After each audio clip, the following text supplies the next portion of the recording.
At yes, good morning mga idol. Ayan o. Paano, yan nga pala si Kuya Brian. Good morning po sa inyo lahat. Almusal po tayo. Yun nga yung tanong kay Kuya Brian. Actually, nung nakaraang vlog ko, may nagtanong kasi actually. Pasensya na kayo, ngayon ko lang masasagot. Kanino ba talaga bumabangon si Kuya Brian? Bakit nga ba tayo bumabangon sa araw-araw?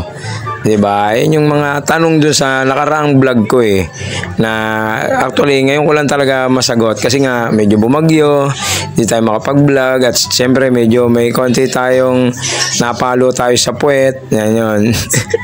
Medyo nagkaroon tayo ng aberyang konti sa page yan. Wow, kain po tayo guys. Ang nga pala talaga bumabangon si Kuya Brian. Siyempre, simpleng sagot lang ni Kuya Brian, di ba?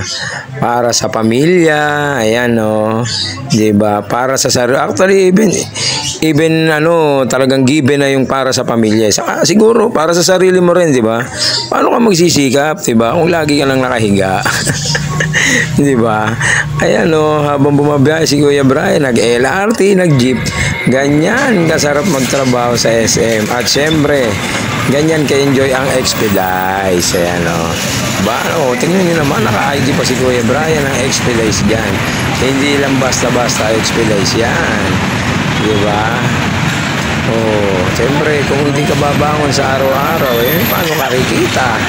Diba? Paano ka makikita mo mga tropa mo? Diba? Paano ka makakatulong sa pamilya mo? Diba? Paano mo mabibili mga bagay-bagay na gusto mo? Tanong ni Kuya Brian sa inyo, diba? Kaya kailangan talaga everyday bumangon. Siyempre pag rest day, medyo pahinga na talaga yan. Pag rest day naman, diba guys? Pagka sinabing rest day, magpahinga naman kayo ng kaunti lang. Diba? Naka-business ka ngayon. Lugo pa ako. Lugo ka pa. Mamahawa ako kayo. Yan ang mga huwarang empleyado si Kenneth. Kahit may sakit, kahit masama pakiramdam, pumapasok yan. Na-vlog pa nga. Na-vlog pa! Na-vlog pa. Pumapasok yan si Kenneth. Ginagawa yan dun Yan na pa. Gago. Yan ang pinakamasipag Tingnan mo nga.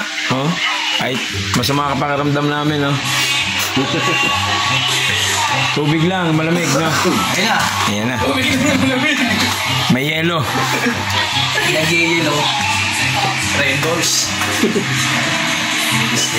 At syempre hanggang sa mag-uwi kitang-kita nyo naman guys kung gaano ka-enjoy magtrabaho talaga sa Expedice. Yan yung sinasabi ni Kuya Brian, may kasamang kulitan, syempre may kasamang harutan, hindi naman mawawala yung kahit alam natin medyo may edad naman na tayo. Enjoy lang sa trabaho guys, di ba? Tingnan nyo naman, sabay-sabay pa rin kaming umuwi, magkakasama sa elevator. Ayan ayan, ang kulit pa nito ang kabilang grupo na yan. At syempre guys, uwi na. Naka-LRT lagi si Kuya Brian, jeep, bus. Guys, tapusin ko na ang video na to.